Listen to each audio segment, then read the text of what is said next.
তাপস ব্যানার্জি বলছেন? হ্যাঁ বলছি। আমি এনপি বাংলা ইউটিউব চ্যানেল থেকে বলছিলাম। হ্যাঁ বলুন, কি জানতে চান? এই মাত্র একটা খবর পেলাম, ভাঙড়ের দাপটে নেতা আরাবুল ইসলাম গ্রেপ্তার, কি বলবেন? দাপুটে নেতা হলে তো বিটিআর তৈরি করা দাপুটে নেতা। দাপুটে ভেরুয়া বলুন, হুম। দাপুটে নেতা কি বলছেন? খুনের খুনের অভিযোগে গ্রেপ্তার।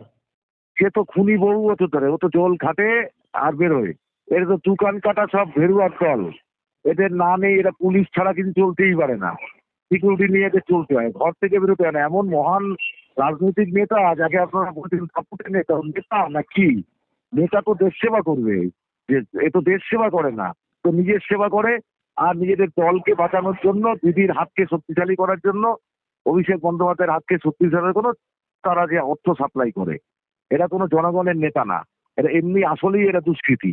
এই দুষ্কৃতীদের অনেক আগেই গ্রেপ্তার করা উচিত ছিল, এখন গ্রেপ্তার করেছে। তবে এখনো পর্যন্ত শেখ শাহজাহান কিন্তু গ্রেপ্তার হয়নি।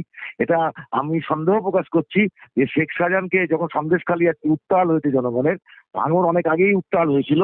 যদি নতুন করে আবার ভাঙর উত্তাল হয়, তাই জন্য একে তুলে সেভ করে দিল হয়তো দিদিমণি। আর এখনো পর্যন্ত শেখ শাহজাহান যতক্ষণ গ্রেপ্তার না হচ্ছে ততক্ষণ সন্দেশখালীর লড়াই চলবে। এবং ভাঙরেও শুধু আরাবুল নয়, ওর সাথে যত আছে দোষী ব্যক্তি দুষ্কৃতী সবাইকে গ্রেপ্তার করতে হবে। এবং গ্রেপ্তার করে দৃষ্টান্তমূলক শাস্তি যতক্ষণ তাদের না হচ্ছে ততক্ষণ আমরা রাস্তায় থাকবো।